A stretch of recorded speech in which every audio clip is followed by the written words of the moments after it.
Cool. Welcome to Site to Studio. This is episode 7, I think. Love it. How are we? Yeah, good, man. Good. Thanks for having us. Yeah, thank you very much. That's okay. You can say that at the end when it turns out good. Oh, no, still thanks for having us. Yeah. Wait, let me. That might be a bit better for you. There we go. Hang on, I'll bring it a bit closer. How's that? Okay, cool. Can you hear me? Yeah, I can hear. So Dom, Matt, Yep. LVL Group. That's right. Tell us about it. What do you want to know? What is it? What are we about? What are we about? Oh, it's actually a good question because LVL Group develops, month to month. We almost, instead of just telling people what LVL Group is, we're almost discovering it at the same time. Like last year during isolation, actually ended up being a massive year for us. So LVL Group is like a building company. We do a lot of construction, renovations, that sort of stuff. But it's actually growing into this sort of community. Which is the direction that we want to head on Yeah. down as well. Yeah. So I think that the whole community-based thing is something that Dom drives really hard. And I think that that's sort of what's going to develop our brand. And I hate the word brand. It's just what's going to develop us and the community and, bring people and involve them more. That's where we're heading. Yeah, that's really interesting. For me, the way I think about my business, I do building as well. I do cabinets, joinery. But for me, the macro thesis is we're building brand. We're building, if you don't like the word brand, say reputation or whatever. Yeah. That's what we're building, and then that's going to bring us opportunities, and who knows what we'll be doing. Yeah, 100%. We're building impact. Yeah. We're just building a platform. We're a couple of blokes that want to build a platform to lift ourselves, everyone around us up. And, we happen to be doing building right now, and we'll continue that, for the next 20 years or however long. But the main point of it and the purpose of it is to build a platform, an ocean that raises all the boats. Yeah. So what are some of the ways that you have been able to create some impact that, other builders or other guys in the industry haven't been able to? Like, how have you been able to build that community? Holy shit, that's a good question. Really I good think, question. to be honest, man, is we haven't followed the status quo or like what people expect your average builder to do. It's funny every time because Dom and I, we have a WhatsApp group with our whole team on it, and we send them messages, do videos of this, do videos of that, and they all feel uncomfortable doing it at first, right? And they think, this is weird. We don't see other builders doing that, and then now we have a bit of a cult following. Like, we don't have that many followers on Instagram, but the ones that do, man, our engagement's off tap. People messaging us, can we see more of this guy? Can we see more of that person? Like, when we haven't uploaded, they ask for it. So I think it's just being more ourselves and being more authentic, not just like, here's a photo of a nice table. Like, anyone can upload that shit, Yeah. So you guys are in the sort of the higher end space, or at least certainly moving into that higher end space. Do you get a feeling like does that lack of authenticity sort of throw you guys off a little bit In what way? in the higher end residential industry, like market segment? Yeah. Like, everything is so polished and perfect. It's so funny because like we're tendering for this job, which it looks like we're going to get. It's a massive job, multiples of millions. And anyway, we were so nervous about meeting the architect because we don't fit the mold of every other builder that had quoted it. Anyway, and I was talking to Dom, what should we wear? What should we do? How should we act? Guy rolls in, high fives. We're broing down with him straight away. He was just in a T-shirt and short. It was just like a normal conversation, And I just realised that even in this space, they just want to deal with people that are normal as well. So I feel like that maybe on their social media and their marketing there might be a lack of authenticity, and you don't really know the people behind the brand. But when you get in there and you meet them, they're just normal people. Yeah, 100%. And even if they're like being super polished and everything, they're waiting to be able to break that. Like if they meet someone who comes in super polished, they're going to beat you at that game. But if we come in there, we're rolling, we're instantly going for, the hugs and the high fives and that sort of stuff, and just cracking jokes and actually getting to know the person behind everything, then that just brings a lot of humanness to it. So I feel like that's how you can kind of get through it in that sort of inauthentic sort of field or whatever. Right. So there's just general sort of fear, I guess, to put that stuff out online, but people are still people. Oh yeah, like even Matt and I will always sort of do like an inventory check with how we're doing with our egos and how if we're trying to like control the perception of us too much, we kind of have to like check in with ourselves. Like I was wearing, khaki pants with boots every single day last year, hoping that I look like more of a builder or part of a construction company. And then I just realised, like, you know, I step onto site only a couple times a week, but I'm not there like on the tools. I don't need to be wearing this sort of stuff. And so Matt's asked me like, oh, well, what would just Dom wear? What would Dom being fully Dom wear? And so, you know, that's what I'm wearing now. And I'm not really thinking about whether people are judging it, but I just feel more me. And that ends up having like a way better impact. So like, look at Matt, he's in T-shirt. Maybe tomorrow he'll be in whatever he feels tomorrow. So now you're going half real estate agent, half...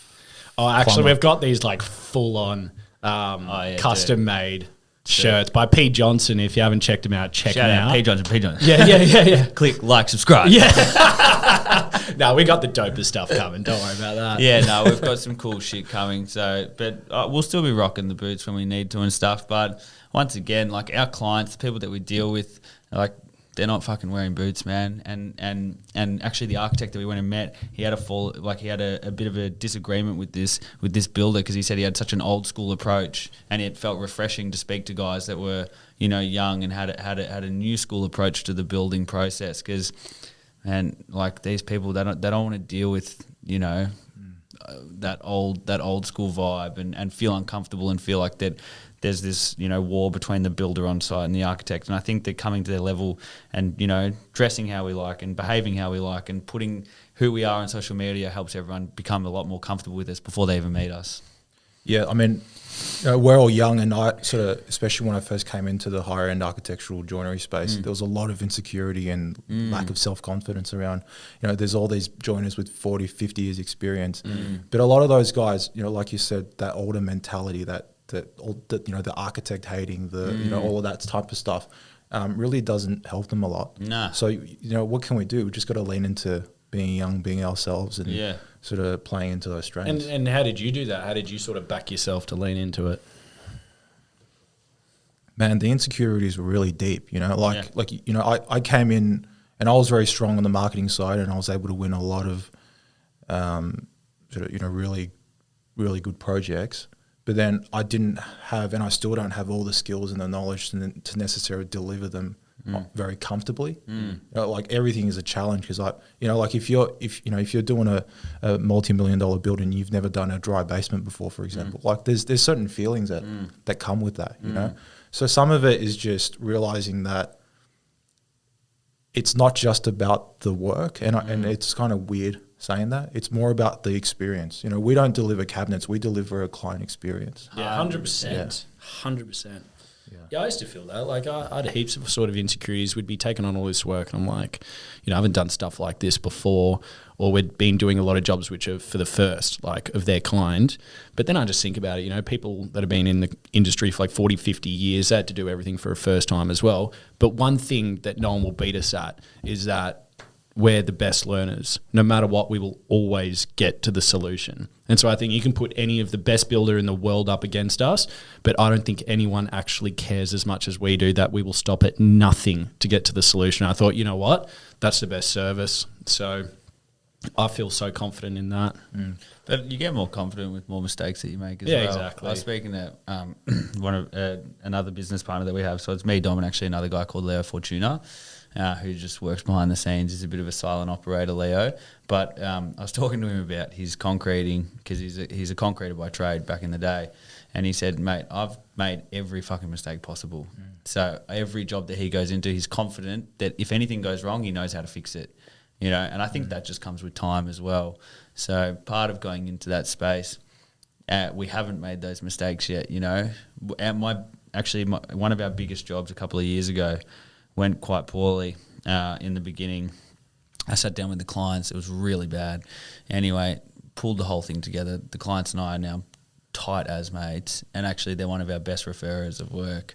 So, and the way that we dealt with that and how we work through it now, we use that as a formula for every other job, you know? Yeah. The other thing that helped me a lot was this mantra of make less money. Like if it's a problem that money can fix, just fucking, then it's not a problem. You know what I mean? 100%. Because otherwise you go nowhere, you know? Yeah. Everyone's so fucking caught up on, you got to hit this, you got to hit that, like in terms of like money and gross profit on each job and all this sort of shit, man. And actually Leo is a big advocate for this as well. He said if it costs money, just fucking pay the money, get it fixed, right? And it'll come back to you in later on. You know, that money that you're spending on that will come back to you on another job. So if it's something that money can fix, you just do it. Yeah, it's better to be in business long term than just trying to make the most profit off one job. Yeah, because we've set ourselves up to do work that's difficult. You know, like we're you know, we want to achieve something big, and we're pushing ourselves, and that just naturally comes with you know, work that's difficult, and we're gonna make more mistakes and sacrifice margin to fix them. It's just the nature of life, I guess, in terms of what we're doing. Yeah. How do you feel that your business is going? I'm in a, you know, actually I'm in a position where it's been a pretty tough period. Yeah. I think my confidence has sort of really taken a pretty significant hit in the past sort of 3-4 months, and that level, just that blind faith in yourself is sort of wavering a little bit, you know? I mean, but you know, what's getting me through is this idea of, you know, we're not building cabinets, we're building brand, we're building relationships, reputation. I'm not going to be building cabinets forever. Yeah. I'm not going to be building houses forever. You know, that's sort of just, and having that patience. You know, just being young, you just fucking want everything right now. Yeah, you know what I mean? it's hard to be. Man, I love patient. your honesty. Yeah. It's nice. It's real nice. What part of the business kind of are you most passionate about? I love the marketing client liaison, and just sort of differentiating the experience that we deliver. So that, you know, making architects feel comfortable. So the relationship side is huge for you. The marketing and the relationship side. I'm not a tradie. I went to school and I came out and started a trade-based business, but I'm not a cabinet maker. You know, I have, you know, really significant challenges around production and delivery of the actual work, which arguably is the most important part. But I would say it's probably only 70%. You know, I think the auxiliary, the brand, the experience, all of that probably is 30%. Maybe even more. Yeah. Probably more, you're right. Yeah. I reckon more. Don't like that. This is the thing, you know, that gets a lot of people. Like Dom and I started a carpentry apprenticeship, but I didn't finish it. I was a painter for my father's company, just doing that, and then had renovated a couple of homes myself, built some homes, but never have I, you know, gone and done a building course or followed the formula that everyone thinks you need to follow to be a builder. And I think that people struggle with that when they, you know, especially a couple of years ago, it was so tough for me, because 2 years just over 12 months ago, I was put in a position where I thought, all right, like, do I move out of this space or do I go, you know, full on into it? And that's when I called Dom. It was like 2 years ago now, and he was overseas. And I said, "Man, do you want to jump into LVL with me?" I had another business partner at the time, and Dom said, "Yeah, let's do it." So he came back from overseas, and then we went full head first into LVL, and that's when we started concentrating more on the brand and the marketing and the people involved in the business, and less about the money, you know, and less about the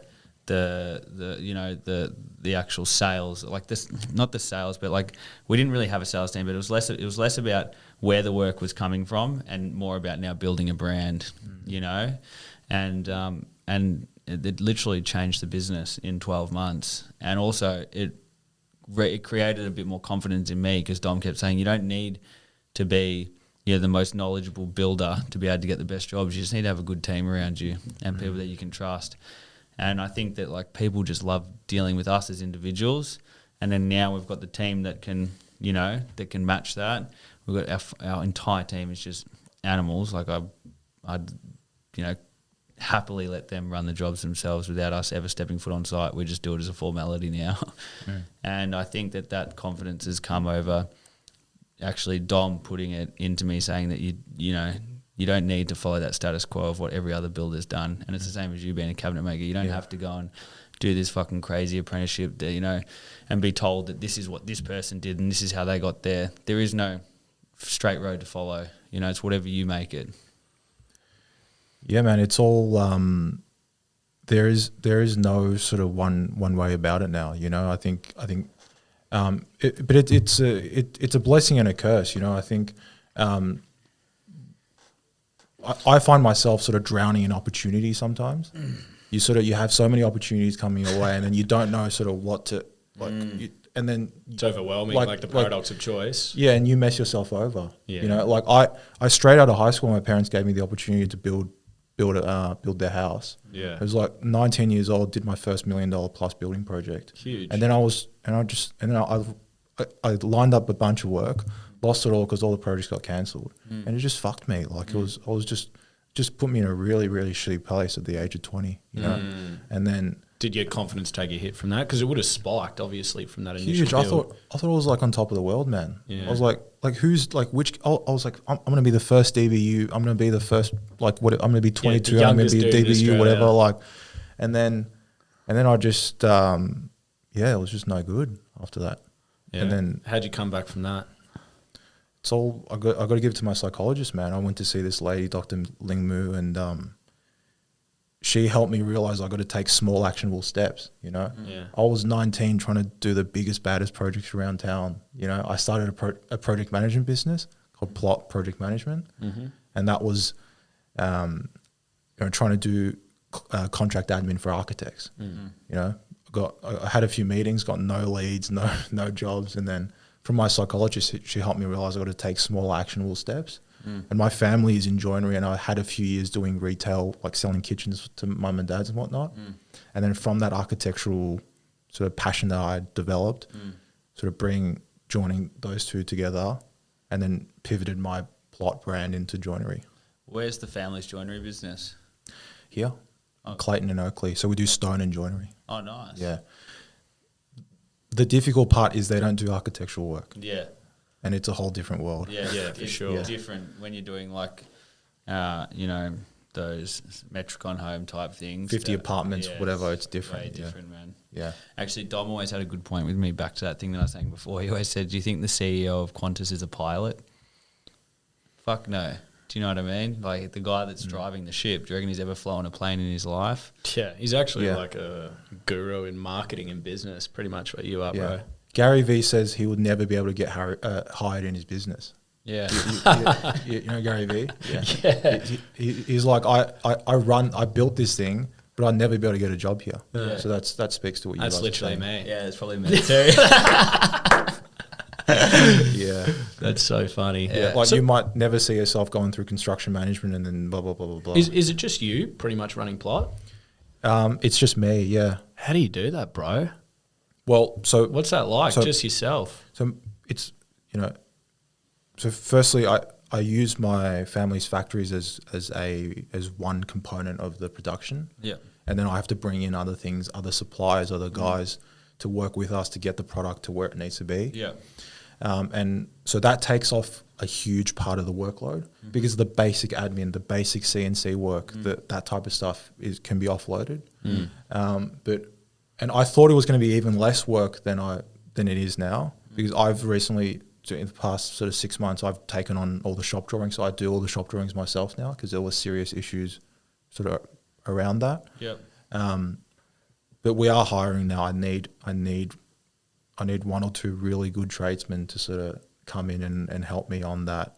At least I just lease my own little factory, just on the factory side and the install side.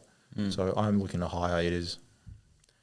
And then what about who do you go for when you've got like some tough decisions to make, or you're just feeling down about the business?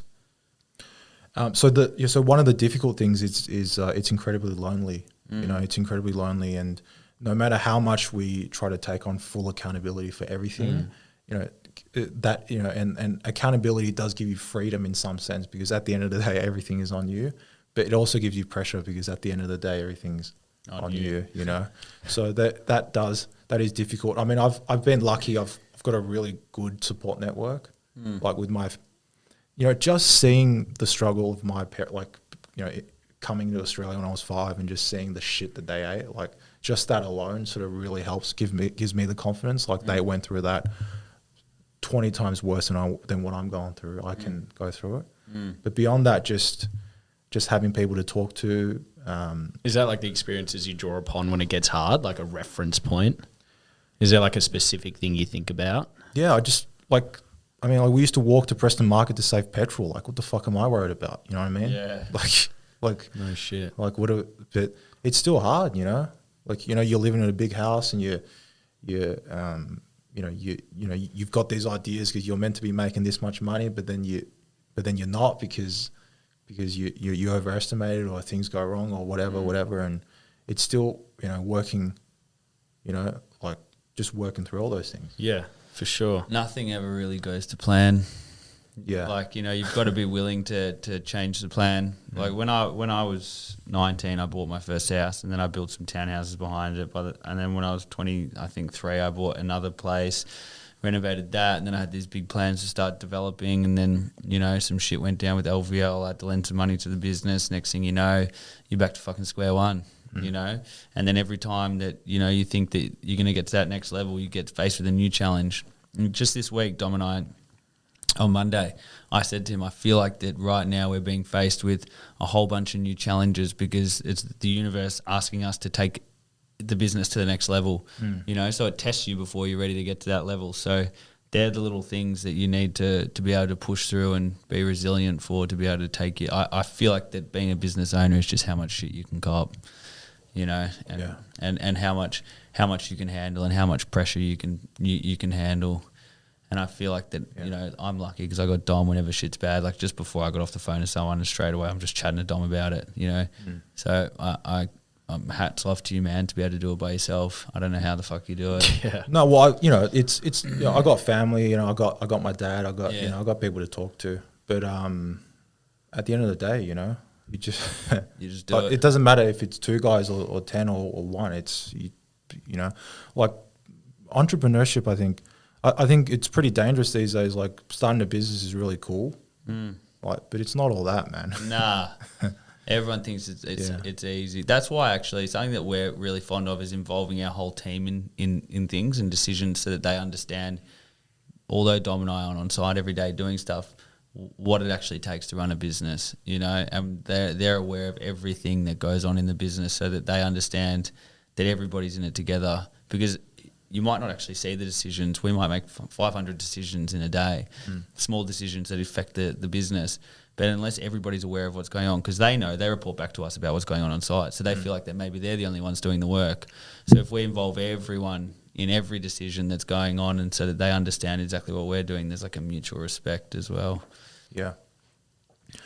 So the first thing we talked about was LVL isn't just about building. We're here to build a community and sort of, you know, build our reputation and work with the opportunities that naturally arise because of that. So what are some of the long-term strategies or tactics or initiatives that we're doing? You know, I saw you guys were doing apparel. I saw, you know, things like that. So what are we thinking about? Like building things with the community? Yeah. Yeah. We opened up this gym, or not really opened a gym. We built a gym for like our staff when isolation closed all those gyms. And so we want to open that up like on weekends for people to just come down and use and like run some cool shit out of there. And that's just to create an experience. But already that's pumping. Like this morning I rocked up to our gym at 6 o'clock and I opened the roller door and there was like 20 people in there. Yeah. And some of them I didn't even know. Yeah, which is awesome. That's the best part. Friends are just inviting friends and people are down there pumping weights. Like it's awesome, you know. So there's already that community that's building down there. Definitely. And then we want to like get some more people in our events. You know, with the team we'll run goal setting workshops and like anything, workshops on feedback, negotiation, and eventually we want more people to be able to just come in and join those and share what they know and maybe they learn something as well. Yeah. That's really interesting. Yeah, this idea of the gym and having a community, like I always said I don't want to build a full-on crazy full-time cabinet making business, but if I do start my own factory, you know, with machines and whatever, I want it to be like a hangout spot for people who sort of may not have access to the machinery and whatnot, but a place that people can come together and innovate and work together and collaborate on things. 100%. So that I like the idea of the physical space. And with, you know, COVID and things happening and the transition in culture, I think physical space has to be more about experience. You know, it can't just be an office for the sake of an office. It has to be about the experience 100%. in that space. Dude, you should see our office, man. Like where it's set up as it's just a man cave. Really. Yeah, it's literally an adult playground. Yeah. So like there's always people popping in and out, people using the gym. Like we've got the scooters in there. Dom's got his dirt bike in there. Every now and then he goes and does a couple of laps around the block on that. It's just like, you know, it's all about everyone who comes there just has a bit of fun, and it's like it's an inviting place to come into. It's not these little cubicles where they're set up and people come and they just do their little work on their computer. We have no set desks, no set workspace. We've got big couches, Apple TV. It's just games and puzzles. Yeah, it's cool. It's like just a malleable space. Create whatever you want. Yeah. So on the construction business side, what's our plan for that? What do we want to head into with that? Well, it's always been a dream of mine to be the best architectural builder in Australia. Shit, I thought that was me. No, that's me, man. Sorry, bro. There's only room for one of us in here. No, there's room for everyone. But yeah, no, I just want to be honest, like it's always been a dream of mine to go to Milan Design Week and have something that we've built there. So I think that, and take my mum, and because my mum was an interior designer as a kid, like when I was growing up. So like I think it'd be pretty fresh to be able to take my mum and dad over to Milan and show them something that we've built. And then something else that coincides with that is Dom wants to buy old castles overseas, and renovate those and build them and back into their original form, and so I think that like building is something that I want to do for forever, and whether or not it's our own projects or other people's, we haven't fully decided yet. But right now, the next 5 years, much more high end residential stuff, moving into projects, hopefully in the tens of millions. And then after that, I guess it's just whether or not we have the money and the resources to do it ourselves, or whether we just continue doing it for other people. And along the way, like it's so important that we want to contribute to the streetscape. Yeah. Like when we do a build, it actually lifts the value of all other houses on that street up. I want to do builds, or we both want to do builds that people don't want to touch for at least 50 years. We're not just trying to get in there, squeeze as much cash out of it, lower all the bloody costs on everything and try and get away with as cheap as possible. We want quality things that actually contribute beauty and experience. We've been sent some what people would think are great opportunities, 12 townhouses that they said were high end, which we could have made lots of money off, but we've said no to because they're ugly, and we don't want to be we don't want our brand to be, or just us as individuals to be associated with something like that. I drive around, even the shit that I built when I was 18, 19, I'm actually ashamed of it because I look at it and I think that's so ugly. What was I thinking? But at the time I thought it was the best thing ever. Man, I had a shower put in with 12 jets coming off it with lights in there. Yeah, baby. Dude, it was fucked, man. And me and my brother were like, hell yeah, man. Like, chicks are going to love this. That really resonates with me. Like I'm finishing up 2 units right now down my way, and I hate it. Yeah. Hate it. But that's not fair for the client and for whatnot. Like it's like I think it goes back to that idea of just wanting to get somewhere that you're not ready for. Like this idea of I want to build the fanciest houses or whatever. But you're not there yet. You know what I mean? Like so, I really hear you on that. Yeah. I think they're adding to the streetscape rather than taking from it. Actually, I was thinking about it the other day. I heard this quote. I can't remember who it was, but I think maybe it was you that told me this. It was like, everywhere you go, make sure you leave it in a better way or a better condition than how you found it. And I feel like the building should be the same, Don't go and if someone comes to you with a renovation that you genuinely think is shit, why go and build it, Because, the money's only like a small part of what you're getting for that job, and what you'll be receiving. And I feel like that there's so many builders out there just happy to build anything, happy to do anything, and I just think that it's just not the right mentality. So I've seen people knock down beautiful Victorian homes, and I just think, holy shit, like then these homes have history, they actually add character, and they're a part of what makes parts of Melbourne so beautiful, and then they're just being knocked down to build these ugly, dual locks or side-by-side townhouses or something fucked. Pardon me. Am I allowed to swear on here? Yeah. Yeah, fuck it. But like, where's the compelling vision for 100 or 150 years' time, that everyone's inspired by? Do you feel like that's more architect-led? by the architects. Well, I feel like it's limited by the council as well. You know, they're letting a lot of shit happen that's just junk. And then they're not letting stuff happen that's super creative. Like yeah, it doesn't make sense, man. Like sometimes I drive around suburbs and I think there's 10 houses in the street that I just don't know how they've gotten past council. And then I see plans being, you know, knocked back that I just think, oh my God, this house is so beautiful. How could anybody possibly, you know, knock that back? And it's all based on what people in the street or other people that have no building experience, nothing, can object to, which I just think is ridiculous. It's hard though, because design is so subjective as well. You know? It is very subjective. And I do want to say, like, your point about, you know, like knocking down Victorians and whatever. Like, I'm not, I totally understand what you're saying. But for me, it's like, who am I to judge, you know? But I get what you're saying. Yeah. Oh man, you're all entitled to your own opinions. It's just that's just how I grew up in a Victorian, so I have a soft spot for them. You know what I mean? Was there a house that you stepped into or saw that really made you fall in love with architectural building? Was there a moment for you guys? There's actually been a few houses that I've been to. There's been a few moments in my life where I've gone into places and I've thought, holy shit, this is epic. But ever since I was a little kid, so we used to have a stack of Vogue magazine, and there's something else, something Home Ideas or some shit that used to sit next to the toilet when I was a kid. So I used to just flick through them and just look at houses because we didn't have iPhones back then, you know. So how old are you? I'm 29 or 29 this year, yeah. So when I was a kid, we didn't you know, I'm talking like from the age of 6 until I went to boarding school, so 16, like I used to just sit there and just flick through that. You know, or read the back of a shampoo bottle, you know what I mean? Work out what's in there.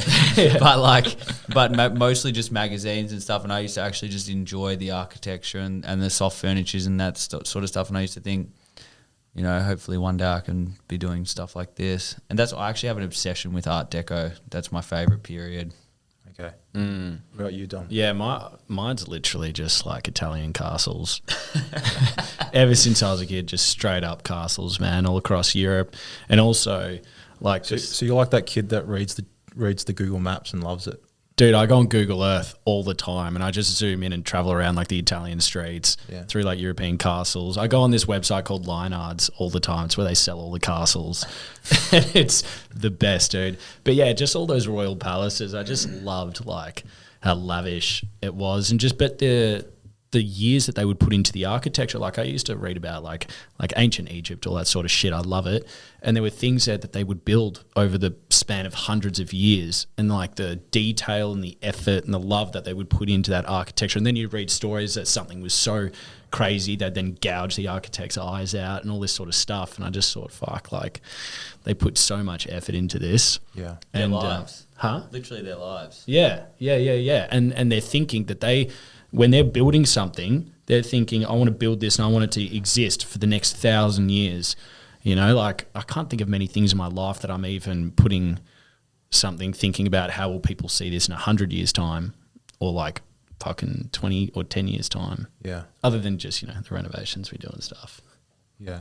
I mean, the world's moving faster. Sort of just been that huge cultural shift where we're not taking 4,000 years to build a wall or something. Yeah, but these castles look amazing for 2,000 years. Like, what builds have you seen recently in the past 50 years that are going to look amazing for the next 200 years? Like, to me, not that many, man. Yeah. I wonder what, like some of these beautiful Victorian homes, for example, what did they think 150 years ago when they built them? Like, did they think that these would just be around they were just developed for ages? Like, if you go, there's this street that we've done a couple of renos in, and we've got another really beautiful architectural reno coming up in Cambridge Street, Armidale. Hectic heritage overlay there. Like, you can do not much to the front of the house, even the colour, like everything there, you know, you need council approval. Anyway, the whole street, both sides, was developed by one person. And it was like, back then he was probably thinking, oh, this is great, I'm going to be making so much money here. You know, he probably didn't realise that. But I think that they just put, I don't know, maybe just a bit more time and effort back into it then. The building method was a lot different. It required a lot more manual labour. So, I don't know, there's just maybe just a bit more love put into it. But I feel like it's coming back. Like, we when we first started, we did a lot of defect rectification work, and between 2000 and say 2010, there was a lot of shit building going on. But then from 2010 till current, I feel like that the industry is actually taking a shift back to doing, and I think it's come a lot from, you know, the VBA and, you know, actually building surveyors and that sort of stuff, putting a lot more pressure on builders to do better jobs. And I feel like there's a lot more processes and steps involved now that's stopping people from doing that shit work. But that doesn't affect the design side of it. But I think that, like, we just went through a period where it was just about how quick you could get things done, not about doing it properly. But I feel like there's a shift back to doing stuff properly now. Yeah. Marketing, thoughts on that? Like, what are you guys doing, thinking about for that? Just for LVL Group specifically. It's all in this dude's head. Nobody knows. It changes day by day. Marketing, I think it's just about how you can just communicate us as people and just communicate what's real. You know, like, we could spend all our time trying to, like, create this sort of myth that we want to be perceived as. But with that, it's so inconsistent. Like, the only consistent thing is just us being us. So I just think that's got to be at least the intention with whatever shit we decide to do. But I don't like any of that uniform shit where it's like, you know, just the same looking ads or the same looking photos, or you got to do this way or that way. Do you know what I mean? Like, following formulas. It's the LVL way. Yeah. We went and saw an architect like 12 months ago when we were just starting to do more high-end stuff. And we just said to him, you know, what do you recommend? He goes, oh, well, find one really good job that you've done and then just use that for your entire Instagram. And I was like, I almost fell asleep by the end of the conversation. I was like, that sounds like the shittest idea. And then I went through every single builder's page. And I'm not having to go any builders. Like, they're doing their thing and they've been told that that's a formula that works. But I'm telling you right now, like, there's nothing more disengaging than seeing the same job 100 times, you know? But there's also, you know, we spoke about earlier, that mass insecurity about sort of how you're perceived and whatnot. Like, I think people, a safe option.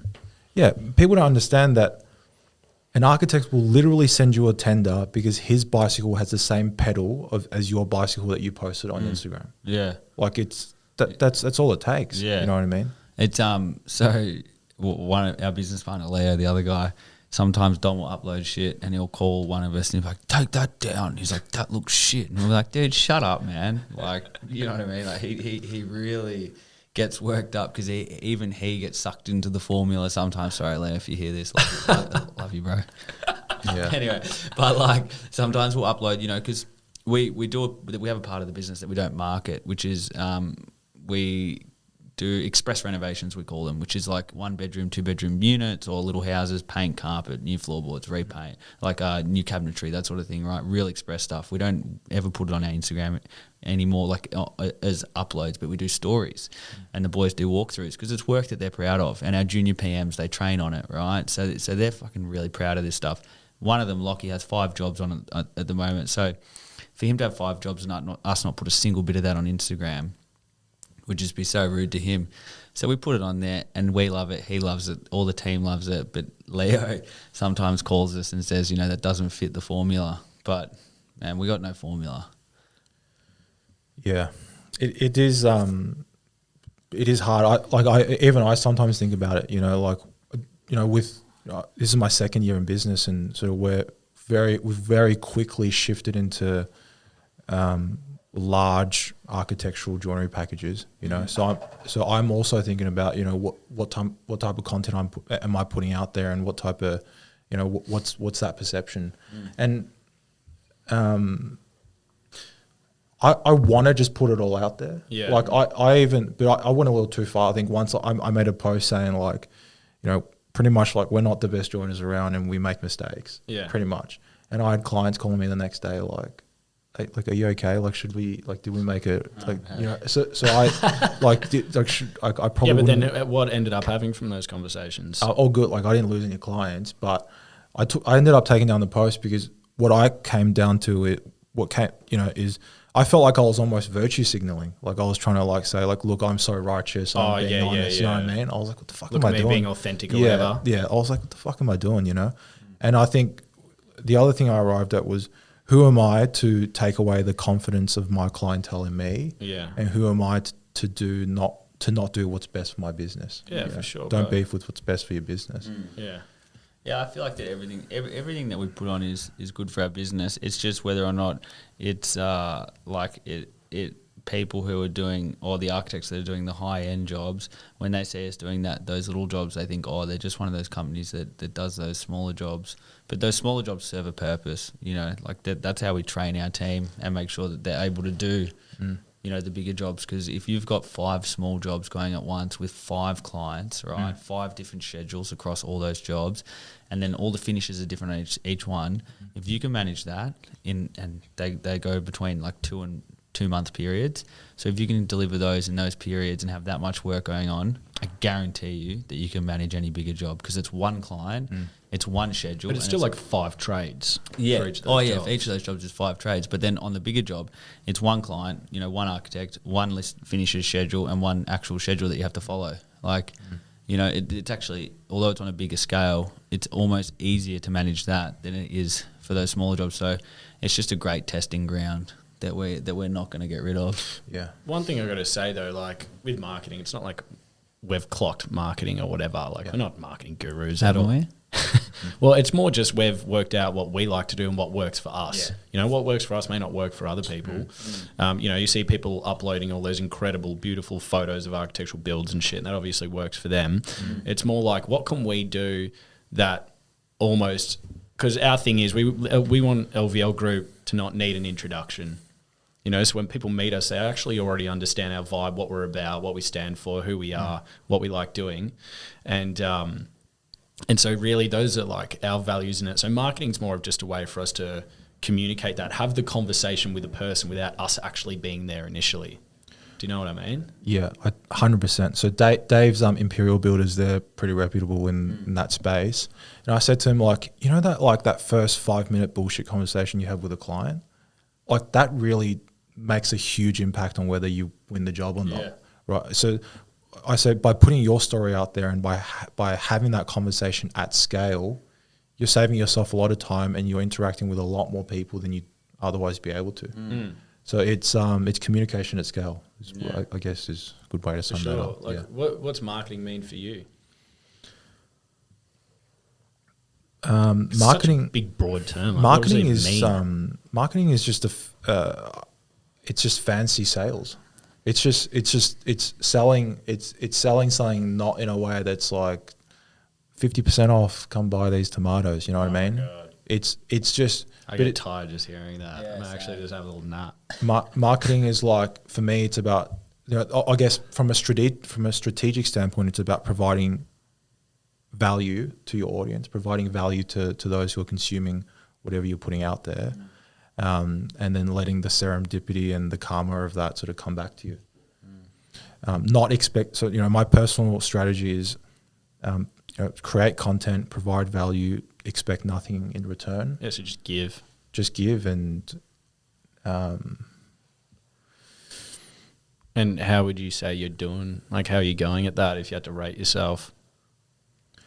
I'd say from an external standpoint, I'm doing very well. I think internally, that's still a very difficult thing to do, even for me. Never good enough. Like not never good. It's never where you want it to be. You always want more. It's in terms of like, if I audit my marketing right now, I guess in terms of the strategy, I think I've done a good job. I've never said call us for your cabinetry needs or we're the best joiners around town or whatever. It's just about providing valuable information. So it's a bit more organic. Yeah, I do run ads though. I do not so much now because I'm pretty well booked out, but I need to do more volume, more volume of content. So on a tactical side, I need to do more volume of content. What's one thing you reckon you've done with your marketing or whatever you've implemented that you think other people could also implement and you'd guarantee that it works? I'll just along the lines of what you guys said, just being more authentic and I guess providing value. So just changing that mindset of I'm on Instagram so that I can sell more cabinets, changing that to I'm on Instagram so that I can share with the people valuable information about what I do. I think that's the biggest, like that's the foundational switch that needs to happen. Is we're not here to advertise to sell product. We're here to provide value to our audience. What do you think the next big thing is? If it's Instagram now, what do you think's next? I just got invited onto the Clubhouse app, Oh yeah. and I just got that invitation as well. Did you? it's like chat rooms. It's like internet chat rooms, but it's voice only, and you can create rooms and create clubs and so it might be this room might be talking about internet marketing, or this room might be talking about TikTok strategies, or this room might be talking But it's about like live audio. It started with like all these celebs and like entrepreneurs and shit, and they can't be recorded. They're not kept on file or whatever. Yeah. So you can just go into these rooms, search whatever, and just start listening, and it'll be playing like Oprah's on it, like spitting fucking good shit. Mate, I was in this sick one yesterday. This guy from like Atlanta, he was running this like rap singing competition. It was like full like live radio sound effects and everything. It was cool. But then there's like I was listening to one this morning about creatives in Australia. So it's just a bunch of people talking about making content and Vegemite and shit. And Really? I think that's a really good place to build community. So if you're about community, I think that Clubhouse is I think building like the Melbourne construction community or whatever on there. So that's what you're backing. That's the horse.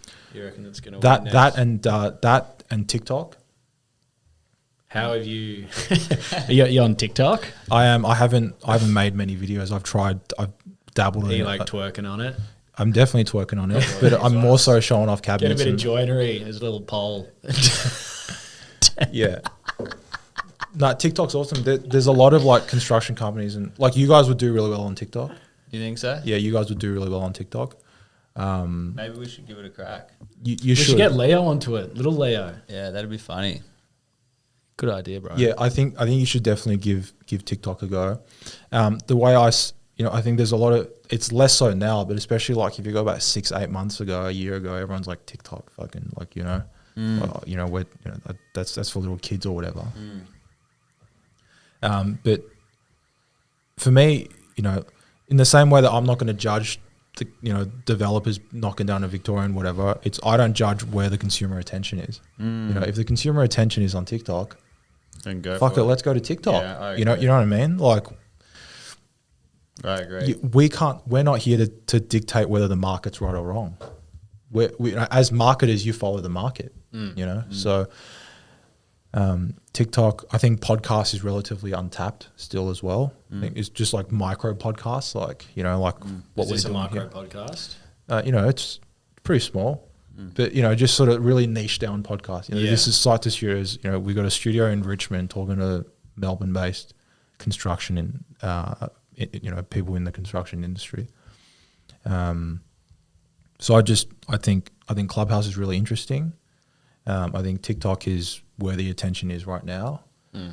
And look, once Sky News starts pumping out TikToks, once whatever, your clients are all going to be on there. You know what I mean? Not saying your clients are all Sky News people, but No, I get it. but It actually is kind of interesting though, because like some people. So actually, my girlfriend did some TikTok and got, I don't know, like 1 million views or something. Fucked. Really? Yeah, some dumbass video, and then they created. I don't know how it works. I think do they create trends? Is that right?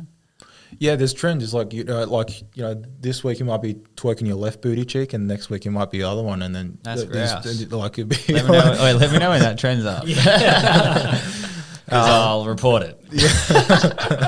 No, but yeah, she was Just doing send me the files that I should report. She was doing some running thing, I don't know. Anyway, and then all of a sudden, all these other people started doing it, and Oh, really? Did Yeah. she create a trend? yeah, a little trendy Wendy. Holy shit. Should we shout her out? Give her a little shout out. Zoe, click like, subscribe. we'll clip that one out for you. click like, subscribe. Yeah. But yeah, so I think I actually do. I get the TikTok thing, and I actually think because I feel like it would get a different audience. Actually, someone was explaining it to me really well. A friend of mine, Marty Fox, who is in real estate. I'm not sure whether you know who he I is. know Marty. I tried to get him to sell my parents' house, and he wouldn't. Oh, really? Don't click like, subscribe. But No, yeah. I love Marty. I'm thoroughly impressed. Yeah. He met me. He called me a laser beam. We were meant to have a meeting, and we never met. Oh, really? Yeah. But that's okay. I love what he's doing. He's a weapon. he's the king of marketing. But he was telling me that so a lot of his clients, right? And actually, this is a great example. You and I'm a good example as well. So people say, oh, your clients, they have the people that you want to sell for, they got multi-million-dollar homes. You think that they're going to be on Instagram watching this shit? He goes, no, but their kids will, and then their kids will tell them to use me. My parents sold their house with him because I told them to use him. You know, they've had some bloke sending letters. They've had some bloke sending letters to mum and dad's house for the last 30 years. They lived in the same house for 30 years, and this poor guy missed the listing because their son convinced them to go with this new young gun. You know, and Marty and I were friends beforehand, before he sold their house. But it was just like, and my parents had never met him before, but they just trusted my word and what I saw on social media. So that's the thing with TikTok. It actually has just resonated with me. So true. Yeah, it would actually be our clients' kids. Like, you went to boarding school, right? Sign up right Yeah, now. I'm thinking we should do LVL, like birthday party service, where you dress up as like the mascot and we do birthday parties, and then the kids, they're like conditioned from a young age to love LVL. And then Are you listening to this guy? Yeah. This is what I'm talking about, the marketing in the head. It's just... I've got two ideas. Is that possible? Yeah. No, we're not cutting anything out. We can cut it out for you and highlight it.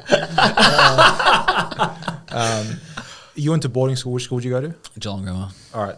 That's perfect. So you could literally make content around Geelong Grammar, and the kids from Geelong Grammar will get their parents to Exactly right. to build with you. Yeah. You know, when you go around the office block in your dirt bike in Mexico, you put that up there, and that, you know, like that could have a huge impact. Yeah, people would love that shit, man. Because bike life, there's a big culture around that actually. Create awareness, you know.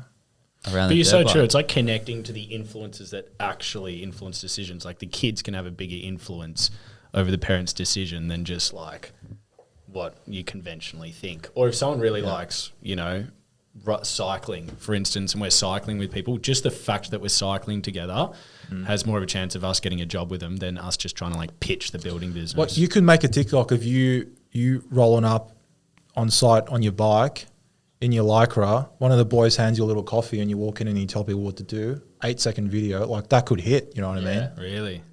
Like that sounds like a cool Twisting video the idea. ankle, twisting a little ankle. Yeah. Yeah, Dom, there's always a gag that when Dom comes on site, he stacks. Yeah, I'm like this drunk person in high heels. Yeah, stack, and then one of the boys catches you. Like something like, you know, there's so many things that you could do, Yeah. which I'm not doing, so you should do. We'll get you in on it. Yeah, get me in on it. Yeah, Yeah, yeah. for sure. Anything else you guys wanted to talk about today? Holy shit, really flipping the script. Charlie. No, you guys have asked me questions. A lot of the other guys don't ask me questions. Oh, really? Yeah, Dom rolls like that. He always flips on him and asks them questions. It's a good way to break it up as well because it's nice. Like a lot of people probably don't know enough about you, but they're listening to you, you know, do podcasts on other people. There was a quote by Larry King, and I think he just actually like passed away recently, and he's an awesome R.I.P. TV host. Yeah. Yeah. Rip and peace out to Larry King. Anyway, he's interviewed like thousands of people and some like the biggest names in, you know, the past like 60 years. Anyway, he always says like anything that I say today, I'm not going to learn anything from. And so I want to go out there and ask questions and shit. Like if we come here and just tell our story or tell whatever, like I'm not learning anything new. Matt's not learning anything new. Sometimes we hear some stories that we're surprised by Well, each the other. TikTok thing. Yeah. Dude, I'm actually doing that. And that's so because cool. we asked you a question. Yeah. Yeah, you got to ask questions. Yeah, for me, you know, like we spoke about, you know, doing it by myself and whatever. And this podcast for me is just another way for me to just meet people and sort of create relationships and Hell yeah. and not feel like I'm so alone all the time as well. So Yeah, that's, for sure. That's another Oh, man, thing. Yeah. our office is not far. So just anytime you want, come down. Come hit the gym. Yeah, bro. Yeah. You don't have to do that. Just come lay on the couch. We'll get Leo to make you some coffees and some... Yeah, gelati. You like ice cream? Yeah. Gelati. Anything else that you like? Pasta. He does a good pasta. I can't publicly say I don't like ice cream, right? No, you can't. Oh, I'd, really? I'd be Yeah. slaughtered. Wait, Yeah. you don't like it? I do. Okay. But I'm saying like you can't do it. Like that's bad publicity. It isn't actually is. Mate, I'm a big ice cream. If I could eat one thing for the rest of my life and not get unhealthy, it would be ice cream. Every day? Every day. A tub every day? A 2 litre tub? 2 litre tub, but just different types every day. Like what do you like? What's Oh, like Peter Pippo's good shit, Messina, I love Yeah. it. But then I like to get real dirty and get like a Freddo Frog cake, you know what I mean? Oh, dude, Yeah. what about party cake? Yeah, carousel. Have you ever had carousel? Carousel's the best. no, I had a lifestyle. What area did you grow up in? Mount Waverley. Oh, hang on. Mount Waverley. Don't know if they got carousels out there. Yeah, they have. There's like one left. Yeah, No. because they were so good, they actually refined the business to one shop. There was a Dairy Bell near me, but no. Oh, dude, Dairy Bell, thick shakes. Yeah, they got knocked down and they put a Parments there. Oh, well, fuck, man, you burned that joint down. Yeah. See, that's what I'm talking about, ruining the streetscape. Yeah. But who's going to pay $400,000 for the extra revenue to keep that shop alive every year? Not me. Well, actually, you know what? If I could eat ice cream every day, Maybe if Dairy Bell went on TikTok back then they'd be making Exactly enough money right. to stay open. Yeah. 100%. And it was such a cool design. It was like so 90s looking. I reckon it would have had a little revamp if they kept it. Yeah, it would have come back. I used to go there with, I think 20 years ago. We used to go there. Yeah, at the top of Glenferrie Road. Yeah. So cool. So Dom and I used to play Auskick. Was it Auskick? Yeah. And we used to go with like a few dads and stuff, and we'd all get thick shakes, and everyone would just sit there. It's the best thing in the world, man. Fuck. What about you if you could eat any meal for the rest of your life? Just one thing. Nutrition aside. Wouldn't mind pizza. Oh, so out of pizza pasta, you're a pizza dude. I wouldn't mind pizza, yeah. What about this? Pineapple on pizza, yes or no? No, I like more of the Napolitan style. You know, like your dock type. Oh, yeah. Where You don't is- fuck with that new age shit. You like the old school stuff. Domino's is alright when you're hungry. Yeah. Domino's is alright. When you're hammered, you get Yeah. home, you're like, Domino, Like your with a cheesy crust. no, just your $5 meat lovers. So what's the best pizza in Melbourne? In the world, actually. I don't know. I haven't eaten pizza in many places around the world, but I think I like Doc. I think Yeah. Doc's really good. I think their consistency is really amazing. Yeah. It's like kebabs, Melbourne Kebab Station in Coburg. Yeah. Like I'm sorry, like you're looking at me, but they're the best, man. I'm just, Like, Dom's they're the- actually a vegan, so he's not a kebab dude. Oh, you're a the vegan. falafel kebabs though, unreal. I haven't had a falafel there. Vegan. I've eaten at Veggie Bar. yeah, that's good Veggie Bar's shit. pretty good. Veggie Bar is good. So your one thing would be pizza. What would yours be? Yeah, mine would be pasta, just straight up pomodoro pasta. But no, because the thing is like this is the thing with the ice cream. I can have different flavors every day. I don't want different flavors. Oh, so you're just going straight. Straight up. Oh, that's a lie. I'd love it. Oh, well, I'd have different sauces then. No, but but penne. you just got yourself into it. Okay, That's well, it. I'm still happy. No, because you're not. I tell you why. Because we had Why? the same lunch for 3 weeks straight one time, and then by the 4th week, Dom's like, "I'm creating a Mexi bowl," and it was the most fucked up thing I've ever. It was Putrid the meal worst ever. thing ever because he can't handle the same thing. I haven't for too lifted many a days. spatula since. Dom quit cooking. I've literally quit cooking. But the thing is, that wasn't pasta from Italy. It doesn't matter. So bro. You there's get a little sick of place in things. Palermo, and they bring it out on like a fry pan, not even on a plate, bro. This guy, are you Italian? I'm gonna move. My kids will be half Italian. There's Yeah. a little Italian wife out there waiting for me. Yeah. If you are subscribe. Yeah, if that's you, then this Follow sounds us on like TikTok. Huge Italian fetish. Yeah, he does. Everything from the castles and you. everything. Yeah, well, it's all got to be this similar theme, man. Yeah, I hear the flour that they use in Italy is different to everywhere else. So the pasta, like, you're not as bloated or something. Like, Yeah, everything's different. Yeah. It's all actually, so one of our friends, their parents are from a small town in Italy where they still bring the milk and the veggies and the fresh produce around on a cart around the village, and you buy it from the guy on the cart. That's it, So Yeah. like when you're getting produce that's that fresh and, from land that's fully not, they have this thing called biodynamic, is that right? Yeah. Where it all goes back into the land, is that right? Yeah. regenerative farming. I think, Yeah. Yeah, So they got like- some weird, like, cool mystical shit about it as well. Like, they, like, get, like, a lamb's head or something and, like, the skull buried in the soil and do, like, stuff with the moon. Like I growing think with the pumpkin. hardcore. Yeah, but anyway, when the soil's that good and everything, and the produce is that good, I mean, it's hard not to love a place, right? But it means the whole farming is in, like, a closed system. So it's, as fresh as you can get. Anyway, we're way off topic Yeah. now. Who else are you guys watching or paying attention sort of in our little space, whether it's construction, real estate, whatever? Like, who's catching your attention? What was that real estate? Not the real estate, the architect today. Travis Walton. Travis Walton, his stuff is fresh. Yeah. So cool. Rob Mills, I've always loved his stuff. What about the builder that we were looking at on Instagram before? Davies. Davey Henderson. Yeah. He's good. Duo built, But visionary. you know what, as well? Dome. They're all fresh. Like all these guys. And I had Chris Dome in Holland. here a couple of weeks ago. Who? This Scott, I had Scott in from Dome. Oh, really? Oh, yeah, nice. Yeah, so like they're all companies, man. Every time I see their hoarding, I think, fuck yeah, that's awesome. You know, good on them. Man, we look up to like. Yeah, literally, you can take something from everyone, man. You can learn anything. We love all their shit. Yeah, and if it's good shit, we love it. And if they're doing lots of jobs, man, like you got to admire that. It's a lot of fucking pressure. Yeah. And the thing is, because we don't look at them as competition. They're doing their thing, we're doing our thing. It's all awesome. Like just more of it. The world's abundant as man. Yeah. Yeah, for sure. Yeah. So, but who else do we look at on Instagram? Who else? Duo Built, they've got a great Instagram. Yeah, they do have a fresh Instagram. They've got a few nice jobs. What about cultural influences outside of like the construction space? Oh God, the Italian culture. Yeah, Italy as a whole, mate. To be honest, mate. I don't really. Yeah. So if you want to work for LVL, send Dom an amazing pasta with your resume. No. And you just pass a no resume. And you hunt no resume because you might mess it up. Well, we're not. No, this girl worked at a cafe or a pizza shop, right? Anyway, she's full Italian. She actually gets Dom and I mixed up, right? So for starters, she's got our names wrong. And recently, she's left her job and she's looking for a new job. And she's full Italian. And Dom goes, "We have to hire her." I was like, dude, firstly, she doesn't get our names right. Secondly, she's got no experience in the building industry. But just because she's Italian, he wants to bring her on board. Yeah. And that just goes back to just put all of you out there, because if you're Italian, you might get the job. Exactly right. Yeah. Yeah, exactly. Like, if you ride the same brand bike, or if you just whatever, if you've got the same haircut, like people are tribal. People want to be lumped in with something. People that's what attracts people. Yeah, I think there is a good culture at our business. It has got a real Italian undertone. Well,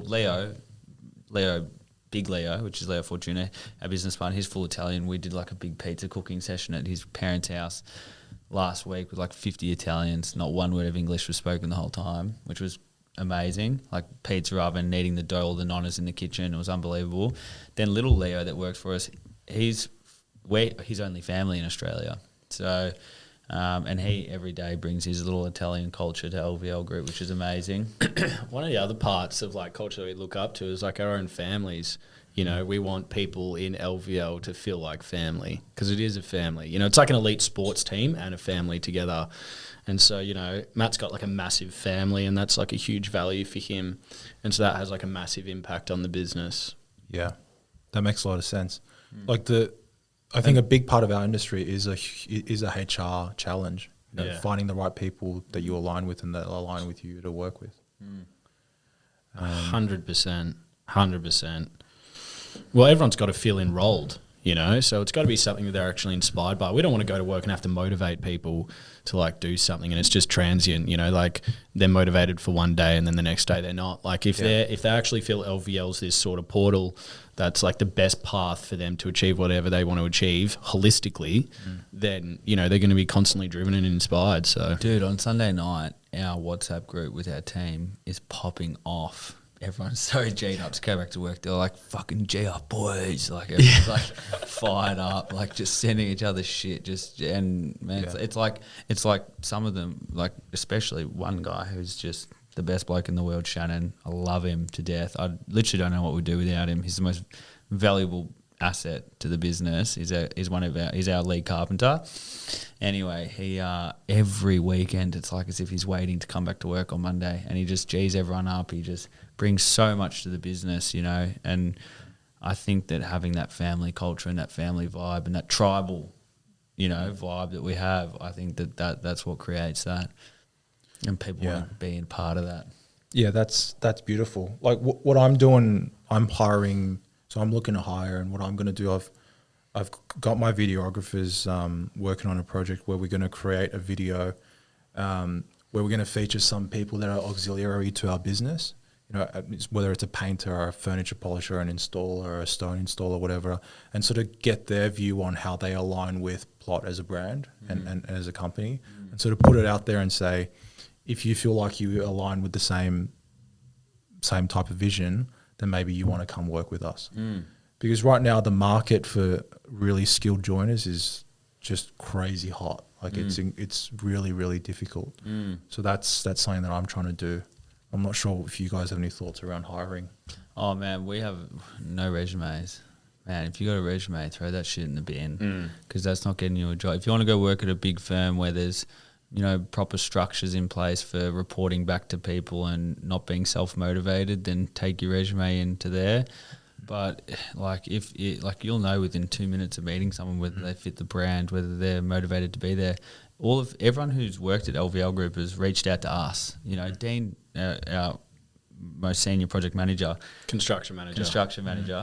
So his fiance or wife, girlfriend, actually found our job application on Seek, and we posted for the job and said, you know, my boyfriend would be perfect for this. He just doesn't know it yet. So he came for the job interview, and it's changed his life. Literally changed his life working at LVL Group. So he was a real estate agent beforehand, but he'd been in construction, boiler making, landscaping, done everything, and then now, man, like he's like ingrained in the business. You know, he's a part of the business now. So, and he didn't bring a resume. You know, Sam Lewin, he was a qualified carpenter beforehand. Man, if he had a resume, he'd be out of control. The guy was captain of athletics, got a 99 point something. Finished all these uni courses. I don't even know, man, because I don't understand that shit. Did an apprenticeship, building construction management. Man, we don't want to see your resume. We want to know what you're like as a person. And he's been the best fit ever. Then we got Lockie as well. Like, I'm pretty sure Lockie interviewed us first. Called us in for a call. That's right. Yeah. I'm pretty sure. Yeah, he interviewed us first. And then Dom, we were like, we need a new project manager. And Dom was like, actually, I like that kid that we met that time. You know, maybe we should call him. So we got in contact with him. And lo and behold, during COVID, because he was part of a big company where they had, like, you know, structures and like a real hierarchy in you know, like a hierarchical structure. So he lost his job, became redundant. And then we offered him a job. He's like, hell yeah. You know, I've been following you guys. I want to work with you guys. Like, so, and then Leo, the little Italian guy, man, he hounded me for months asking for a job, and then brought in his resume, which was all in Italian. Yeah, dude, full wore a suit that didn't even fit him. And then Dom just looks at me. I go, dude, this guy's got no idea. He goes, we have to hire him. So we did, and it was the best decision we ever made. You know, so a lot of it's on gut. Yeah, gut. Yeah. Gut, man. And also, like, you've just got to ask the right questions. You know, don't ask the questions that you want. Ask the questions that they're not expecting to be asked. You know, questions about who they are personally. You know, what they want out of the next 5-10 years. Like Lockie, we know that he wants to go start his own business, so we'll nurture that for him. You know?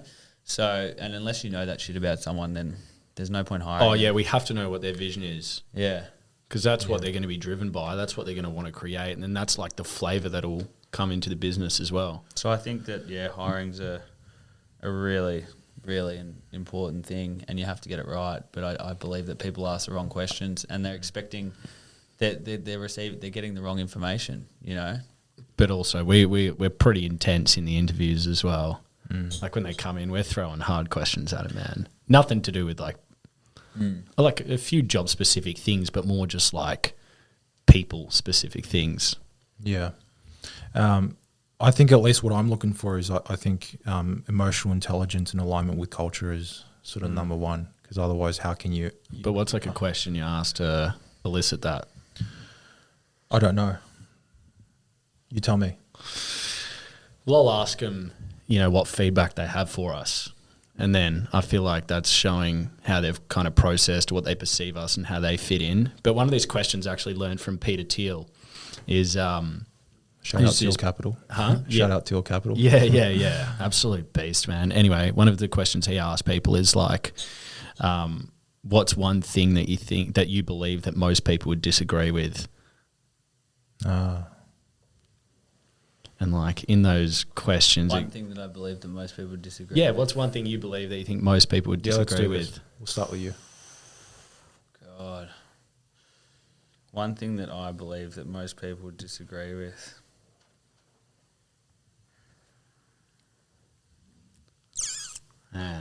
Oh man, I got so many, but people are gonna hate me, so I just can't do it on camera. I cannot do it on camera. Look, something that I believe that most people would disagree with. Well, it depends. What most people genuinely disagree with, or what most people pretend Probably just a that they large disagree percentage with. would disagree with, Yeah, or at least in your own circles or whatever. I'll start off easy then. I simply don't believe you need 8 hours sleep a night. That's a myth. Oh, got a big bear over here that loves to slumber. Hey, I reckon between 5 to 6 hours a night, you're killing it. Yeah, I don't know if you read books, but there's a. Never mind. Boy, play the birds. Yeah.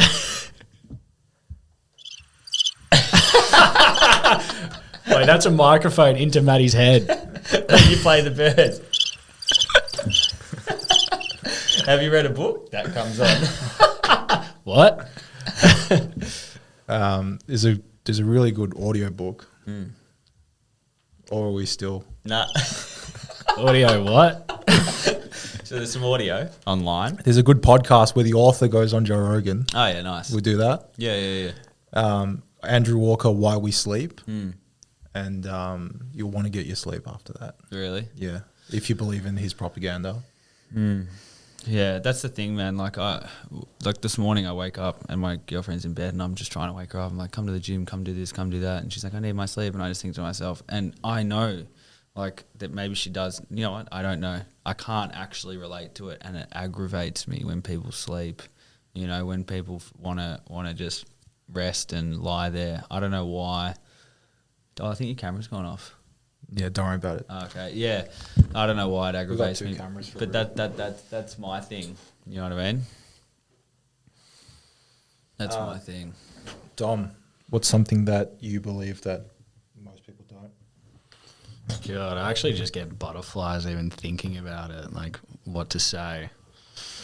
I want something so much more controversial. But one thing that I believe is everyone's brainwashed into like what they think they need to eat and consume. Like they need this or need that. Like I need meat or this or that. And you know, Get deep. Tell them about the meat. oh well, look, I feel like you're dancing around it. yeah, like I don't think we actually need the amount of meat that we think we need. You know, like I think it's I don't just think a we big need narrative. I don't think we need the amount of meat that popular culture says we do. Yeah, But I think we need meat. Sorry. yeah. Well, No, I want you to disagree. That's the whole Yeah. point of this shit. But like, even it's with the whole food industry. Like, it's a big fucking scam. Or a lot of it is because it's got an agenda behind it to increase profits, man. Like even with breakfast is the most important meal of the day, whether it is or whether it isn't. Like it's a marketing statement from old mate Kellogg's, like over 100 years ago. Yeah, no, I like every there's day. so much conditioning, and I think not enough effort is put into just unconditioning all that sort of shit, and then making like decisions based on your own actual body, not what's sort of being subconsciously fed to you. Yeah. What's yours? I think the world is abundant. I agree. So You have to come up with something else. do you agree as well? I agree. Yeah, come on, spin us something else, man. What's something that what's something that I think that Most people would disagree with.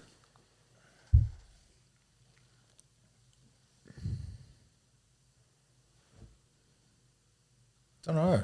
Probably something around gender roles. I was going to go there. Probably I was something gonna like go there. Yeah. What would it look like if you went there? probably just something around like. Are you from a traditional household? No, my parents are pretty. I mean, four like Asian parents are pretty What nationality? Chinese. Okay. They're pretty. What's the opposite of conservative? Contemporary. Whatever, you know what I mean. I just think Liberal. Yeah, I guess you can say. Don't know. Like this isn't a political podcast, but I think if you look at the normal distribution curve, there is a higher probability of family success with traditional gender roles than there otherwise is. And there could be a counter argument in terms of, well, that's the social construct of what's been created. So that's been And I don't know anything about this shit. I've never studied social sciences or whatever. But that's just... Well, I can tell you right now. That's not even a controversial belief, though. No, but I can tell you right now, like there's that would affect with who I would date. Like my girlfriend knows that if we're to get married, that I'll be the one that's providing an income for the family, and I'll be the one that that's not the only thing I'll provide. I'll provide lots of love and care and emotional.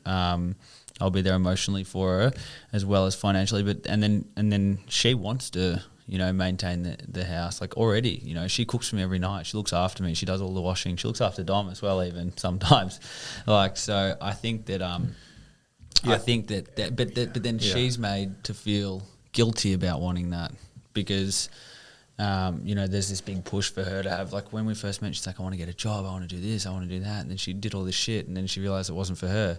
And now she's, like she's still working, but she's working part-time doing something that she enjoys doing, which is working in retail, Yeah. And then she's spending more time in the house, cooking, learning about that, looking after me. Like, and that for her is way more fulfilling than anything else, So that's the household that I'll be operating. But I think people also need to get really self-aware about about the opposite as well. I think there's plenty of relationships where the woman it makes a lot more sense for the woman to go out there and make the money. One of my ex-girlfriends is going to be. I already know that she'll be extremely successful in her business and what she does. And I actually feel like that our egos conflicted a little bit because of that. You know what I mean? And and good on her, that's awesome. But that's not the relationship that I want to be in. You know what I mean? Yeah. All right, sweet. So that's it. So the podcast is done. Like we talked about some political shit, and we're gonna get fucking kicked off now. That's mad. I think we should come back and do it all again. I'll come back with some way more loaded questions. Yeah. Oh, one other thing that we do in our job interviews as well is the people ask us questions. So you know how Dom's asked you questions? They come to us with a list of questions. And if they don't come with a list of questions, they're not the right person. Yeah. Every single one of them has come with a list of questions. So one thing we do usually to wrap up like some meetings, we'll just ask people what's like a mini win and a mini challenge that you have going on in your life right now, business or aside from business. Let's do that. Yeah. And then we'll wrap it up. Yeah. Do you want me to start? So yeah, if you want to kick it off, bro. I mean, a mini win, I guess, is we've got dream projects in the pipeline for the joinery business. We've got projects that I've sort of, working with the top architects, working for these amazing builders. But naturally, that's created anxiety and difficulty around, how we're going to deliver. Are we going to deliver and that imposter syndrome and all of that. So I guess that's my 2-for-1 situation right now. Yeah, good one. My mini win would be I've been wanting to learn Italian, so I've done like about probably 20 out of the last 30 days just doing like 5 minutes a day or whatever. And give us a little bit. Yeah. Well, I can say ciao. Come on. Ciao. Say this has been a really enjoyable podcast. Okay. Questa. That means this, but I don't want to give away too much. I'll leave the rest out to imagination. Questa enjoyable podcaster. Beautiful.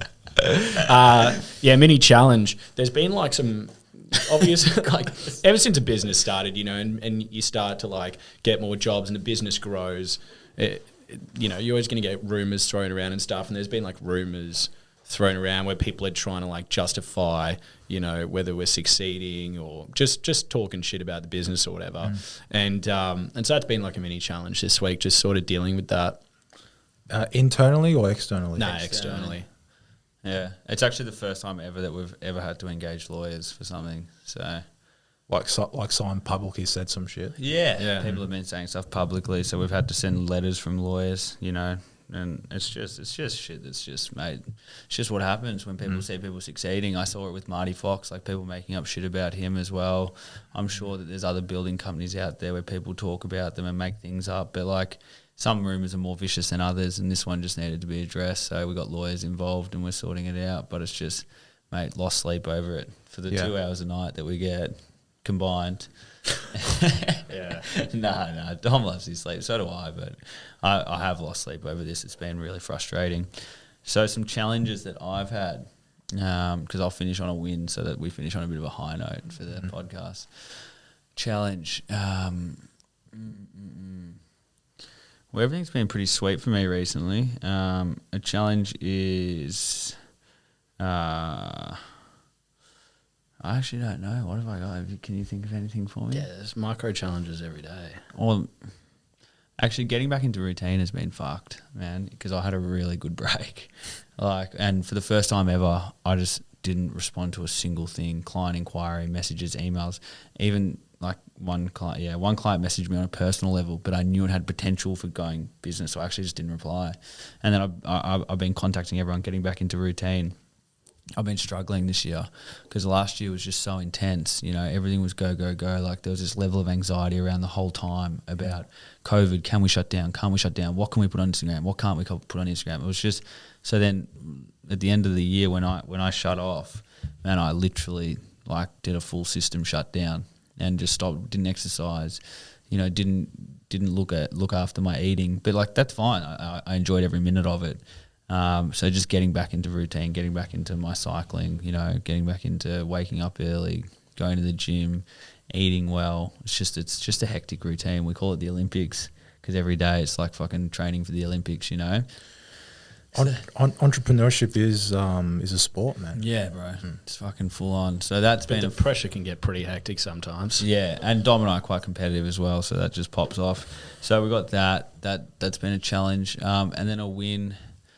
Man, fuck, our business is just, I've never in my, so this would be a bit of a G up for people listening. So last year, Dom and I were on a boat. I think it was actually this weekend last year. Yeah, it was. We were on a boat, on a friend's boat in Hamilton Island, and we were writing our goals, and Dom said, you know, what's your dream revenue for the next 12 months?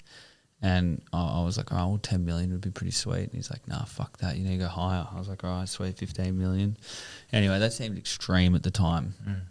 We're literally a bee's dick away from that revenue right now, you know, of locking in the work and having that underway. So it's just like, man, 12 months ago, I didn't even think any of this was possible, you know. Yep. It was a new business. We'd literally just started a new business. Like I know the brand had been around for a while, but it was a new business for us. So to be in the position that we're in now, I just feel so fortunate, man. So blessed. And I just, fuck, man, like the next 12 months is going to be awesome. I can't wait. That's beautiful. Can't wait. Yeah. Well, I wish you on that journey humility, patience, and just enjoy it. Thanks, man. Thanks, bro. You too. Thanks for having us as well, man. Thank you. Thanks for your honesty, Jay. I appreciate it. Thank You're you. a legend. Yeah.